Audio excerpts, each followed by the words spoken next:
Hello and welcome. I'm Jenny, founder of Gentle Landmark and the host of Gathering Voices. This season, we're exploring cultivation, what it means to intentionally grow our relationships, our work, and the communities we surround ourselves with. Each conversation is an invitation to slow down, listen deeply, and connect with the voices bringing clarity, alignment, and peace. Thank you for being here and for cultivating space for meaningful connection.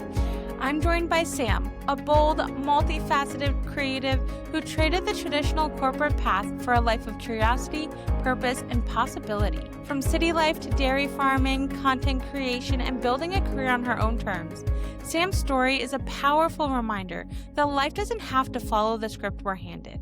Together, we're diving into what it means to challenge expectations, trust your intuition, and create a life in your 30s that feels authentic, fulfilling, and entirely your own. Hi, Sam. How are you? Hey Jenny, I'm good. How are you? I'm good. I'm so glad to have you with me here to talk about our 30s and what it's like right now and tackle the norms and the traditions that are told to us and how you can live a different life. So I'm really excited and I'll go ahead and let you introduce yourself.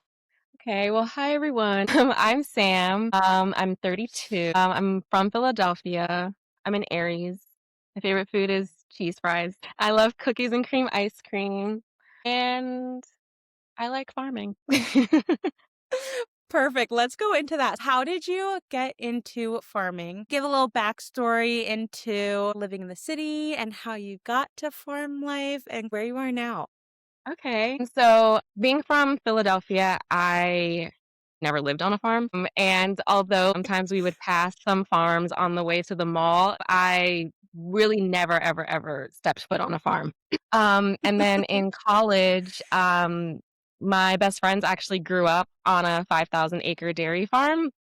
And so they were always bringing our college friends to the farm. And so in 2019, that was the first time I went to their farm. And during that time, I was 6 months to a year into being a vegan. I was exploring veganism and the motivation behind becoming vegan. I have a lot of family members who have ailments that I feel are related to the food we eat. And so I was just cutting out everything cold turkey. And then got to go to the farm, and I was only going to just see where my friends grew up and learn about, their background. And something about that experience just switched everything. So like even halfway through that trip, I was eating meat. I was definitely drinking the milk. And yeah, it just changed everything. And I left that weekend feeling like, okay, I don't have to cut out meat, and dairy and stuff. I just need to be more aware of where it comes from. It was really that Yeah. transition where I just wanted to make better decisions. So that's how I got into farming. Starting there. I love that. So, how does farming play into your life now? What? So now I work on a 27-acre dairy farm. And it's funny because I'm always like, yeah, how did I get there? But I had lost my job. I actually lost my corporate job that I thought I was going to have until I was like 50, 60. And I kind of knew I was going to lose the job. They wanted people to be back in New York City like multiple days a week. And I just knew that I was not going to do that again. So I got laid off. And with the free time, I was like, well, I might as well do things that like I've been interested in testing out and trying. Um, and I sent a very corporate email to the farm, like, hello, I'm Samantha, and I want to milk cows on your farm. And Kathy, the owner, she wrote back immediately, call me.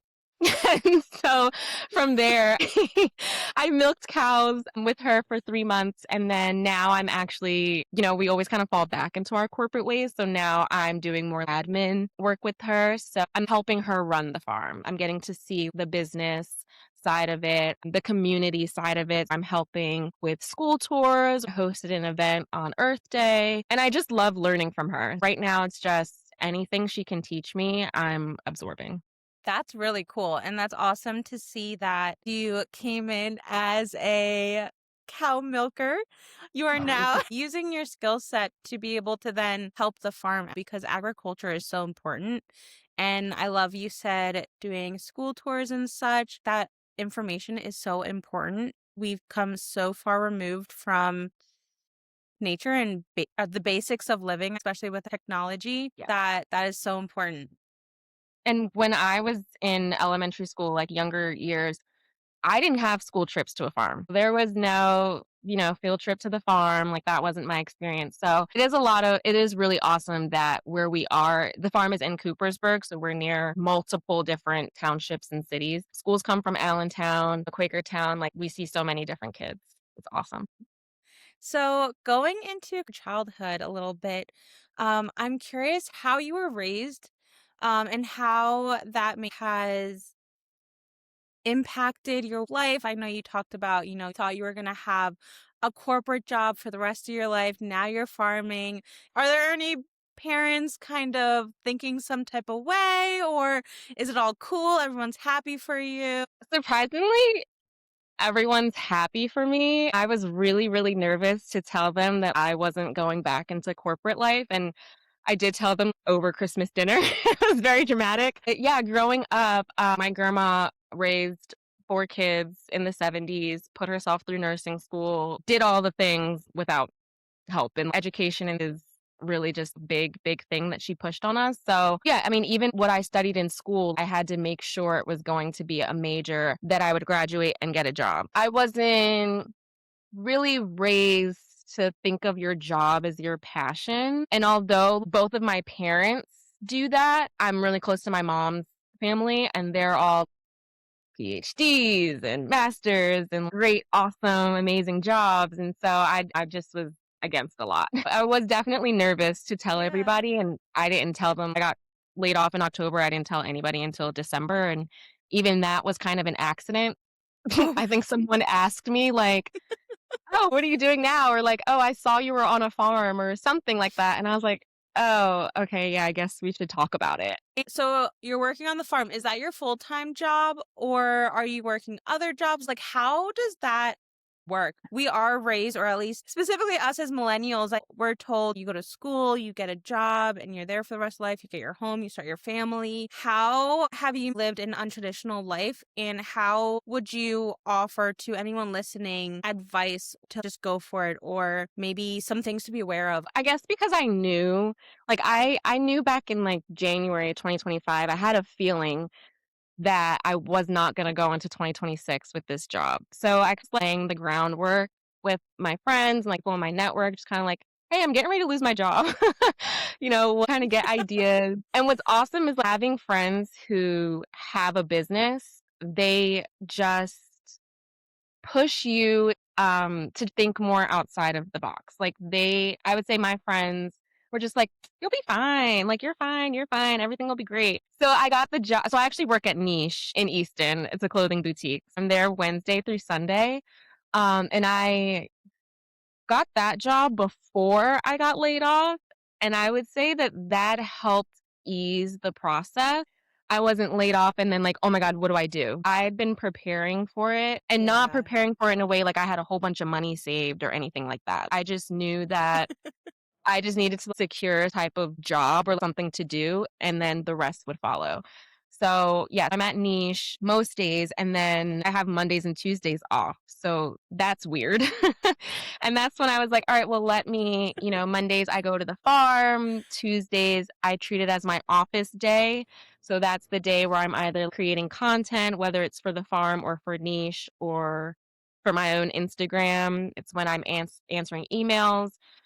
So, like, it kind of fell into place slash I'd been thinking about it and preparing for it. And it's a long answer, but I would say my advice to people, I don't know, because it's going to be hard. If I say ignore what people are saying, ignore what your family says, that's really hard. And I didn't talk to anybody, so I Yeah. wasn't ignoring anything. I was purposely avoiding everybody to not talk about it. But I would say follow your gut. Yeah, that gut feeling that feels like anxiety, that is your intuition. And it's telling you, I just knew deep down I just knew something came over and I was like, I'm just not going back to corporate life. That was a hard conversation with my husband because even he was like, okay, well, what are we going to do? Like, what are we going to do? And yeah, I don't know. Cause I even want to say you got to be sure and tunnel vision, but it's still hard. Different things come in, like you're never making enough money when you're doing it this way. You just have to like, I don't know. You just got to trust your gut. It sounds so cheesy. Trust your gut. But like, yeah, Oh, yeah. that's it. Absolutely. I 100% agree. I have my business. For those that don't know, I also have a full-time job. So I have that security, which is really nice. But if I were to go out on my own, which isn't necessarily the plan or anything, but it's scary, right? I need a safety net because life Yeah. continues on. We want to start a family. We have a home. We have dogs, which are just as expensive as people. Yeah. Yeah. So yeah, it's hard to go out and do what you want. Yeah. Like, I just knew. Yeah, I mean, that's just really the best way to say it is like, I just knew because you know what it was really? I would say that I chose to be loyal to this company. I was on a team of people, everybody left and quit, and I just thought that if I stay loyal, they'll be loyal to me. And then when they laid me off after working with them for 6 years, I was like, "Oh, well, this could happen anywhere." I have to be Yeah. dumb to be loyal to a company that will replace me tomorrow, And so I would say that thinking and reminding myself they don't love you. That like motivated me to just like do it and stick to it. I love that. You know what I just saw the other day? I saw an article on fractional jobs or fractional living where you don't have one full-time job. Have you seen it? No, but I'm hearing it and I'm like, that's exactly what's happening. And it sounds like this way of living and the fact that that's now becoming a full thing. Again, just as a millennial with like what our parents ingrained in us and you get that job and you're there for life because that's what they did and that's what they were able to do. We live in a new world now. Yeah. So this fractional living is so fascinating in terms of having multiple different part-time jobs. Yeah.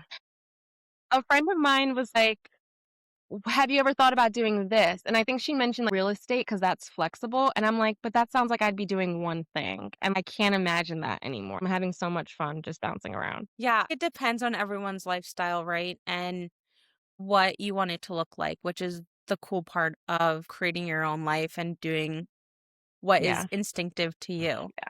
like you said. Exactly. Because you do hold a variety of different jobs and how you've talked concern about where's the money coming from or family expectations, do you ever struggle with imposter syndrome or extreme anxiousness? I was really afraid to email the farm to request to come work with them.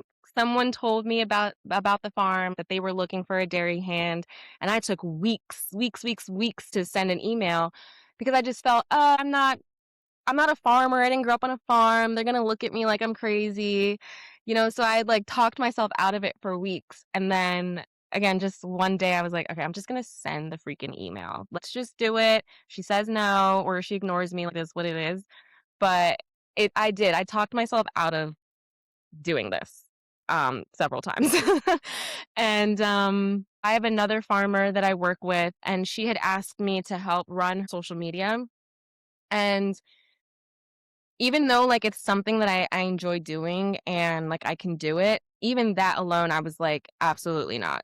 Like, you should have a professional, like, you should have, like, a serious person doing it, like, I'm not gonna be able to replicate your tone. Like, I was coming up with all these reasons why I couldn't do it, and then one day she looked at me and she was like, "No, it's gonna be you. Like, you're the one that's gonna do it." And because she also and, like, we talked about imposter syndrome because even she had gotten into farming much later in life. She wasn't someone that grew up in farming. She grew up in the Bronx and became a farmer, and so that was something Okay. that we related to each other on. We were like, "Okay, let's just take each other under our wing. We're both imposters or feeling that way." Support Yeah. one another. Yeah. With social media and uh, becoming a farmhand when that was something totally out of your typical realm, how have you now been able to tackle imposter syndrome, or do you still struggle with it to this day? I would say I do still struggle with it because I am someone where the negative thoughts are going to just creep in there anyways. And I try my best. It's still a mental game. One thing that I will ask myself, and I saw this online, is when those negative thoughts come in, you ask yourself, well, who said that? And it's usually just yourself because no one said that to you. No one told me that like I can't do any of these things. So I do try my best. It's mental gymnastics. I try to just be like, no. Or like I'll take really, really crazy deep breaths. And my husband will be like, what's wrong with you? And I'm like, nothing. Just, and that's how I'm like, just no, we're not thinking that. Doing different things. All the time, yeah, just to try to get the thoughts out. With tackling such a variety of jobs and tasks on your plate professionally, how does that affect your family life? Well, I would say it affects it in a way where sometimes if my husband and I make a joke or say something about being pregnant now, we're both like, "We're too busy. We're in the club still. We still be outside." So, and networking and always doing something. We're never home. What it feels like sometimes. So it affects it in that way because we don't have that traditional 9 to 5 or where we're not working on weekends. So it affects it in that way, but I also don't feel like I'm gonna have to grind like this forever. I feel really confident. This is my gut, my intuition. I feel really confident that the end of 2026 will be a really big turning point where I just won't feel that way anymore. I'm over the scary part of being freelance, where now it's just solidifying the foundation to a point where I don't have to be outside on weekends. I can actually be home with a kid. Constantly working and being on the go and talking about wanting some, let's call it stability and relaxing home time. How do you think that will look like? You're saying you think 2026 is going to solidify things. How? I like weekends. I won't have to work on a Saturday. I won't have to work on a Sunday.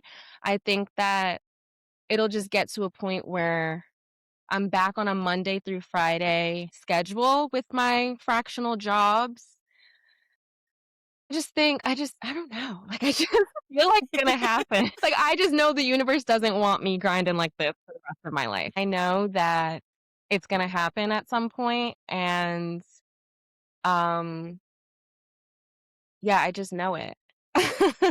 No, I love that.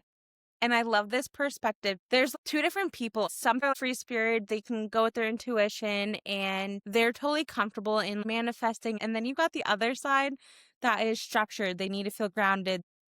Their fear takes over any kind of growth, or maybe doesn't take over it, but Yeah. stunts it from occurring quicker than it can. Have you always been free spirited, or have you been regimented? Where was that shift, if there was one? I I feel like I've always been a free spirit operating within that structure because I always knew I had to have the structure, but I don't know. I don't know because I don't know. Now I feel like that's probably not true because even when I would have my jobs, I was never quitting and jumping to new jobs. I was keeping jobs for 4 or 5 years and then maybe moving on to the next. So maybe it was just being sick and tired. Just being tired of how I've been doing life. And COVID was a big one, and thinking about I had so much freedom with the remote job that someone trying to take away my remote job, I'm like, absolutely not. This is where I'm the happiest. Once I just started to think about how I actually wanted to live my life, and it wasn't abrupt. I'm making small changes, small things here and there to get there so that I'm not overwhelmed and like, reverting back to things. I know it's all over the place. But like I've always been free spirited, but like not really because I'm like born into a family that's not super duper free spirited. But like both of my parents do fun jobs, but like I wasn't taught that. Like so, you know, figuring Yeah. it out, I guess. Yeah, that's interesting how the 2 can cross and they can also balance one another out. Yeah, yeah, like, I'm impulsive, but within reason, you know, free-spirited, but, like, I got a plan. Absolutely. And that's the best of both worlds, right? We're always talking about the grass is green on the other side. It's so important to have that ability to put perspective in all areas and be able to have balance between the two. And it sounds like you're clearly able to do that. Have there been any other experiences or moments in your life that you can look back on and be like, oh, yeah, I could have seen this happening, or this was a direct relation to. Yeah, so I would say I'm pretty sure if I'm getting the years correct, it was last year. Sometime in the beginning of last year, my husband lost a job, and then I think I might have gotten promoted within the same time, and then we went through the summer, and when I got laid off, then he got a new job that was good and benefits, and we were happy about it. We got kicked out of our house halfway through our lease, not because we were bad tenants or anything, and we got this better house after that. So all last year, at least 24, 2025, where something bad would happen, but then like a really good thing would happen at the same time. And so that gave us a lot of faith in the Yeah. universe and God and all of that. One thing that my dad would always say when we were growing up, it could be he found a parking spot and he's always like, "Look at God, like that was God." And after a while, I got my husband into saying it's like, now that's just something we do. We'll just be like, "Oh wow, thank God." Like, look at what just happened for us. And even when we feel like we're really rock bottom, it always just kind of shoots back up. I don't know. It's faith. Trust in your gut. Being able to see that when things don't go as planned or maybe isn't the best situation, allowing that time and that ability and for those things to happen and really run with them and appreciate them as things continue to progress. Because sometimes people go in the opposite direction and be like, oh no, this happened and I don't know how life is going to go on. And having a positive attitude throughout those is what's going to get you through and continue. I've just always kind of been like that. I'll be down like for a couple seconds, then it's like, okay, no, we gotta like we can't be down. We gotta get back up. We gotta figure out the next plan. Like we can't be unemployed forever. We have to figure it out. Absolutely. And I'm sure that stemmed from how you were raised with what you're saying about your grandmother and putting in the Yeah. effort. Though, what your perspective is really beautiful in the fact that you can trust in the universe, in God, whatever it is that you believe in, and they provide. Nature always Yeah, provides. always. And even when we don't see the good thing yet, we we just know. Like I think it's happened enough now where even if I can't see a positive thing coming yet, I just know it's going to. It's happened so much that yeah, we just know. Yeah. Life sets you up for what it's going to give you, and you have to ride the waves as much as they may be tumultuous. Eventually there will be an upside. And it'll Yeah. prove Def- everything. Sam, this has been a beautiful conversation, a great perspective of life and showing that you don't have to take the traditional route of what your parents have done and you can live a life that is fulfilling when you think there aren't any other options. Yeah, I mean, that's just really what it is. You know yourself the best, and when you start looking at anxiety, your intuition just speaking to you, I think that helps a lot. Or when even before starting the call and I was saying I was nervous, I know that was really excitement. It feels like nervousness, but it was excitement. So you kinda have to switch the meaning.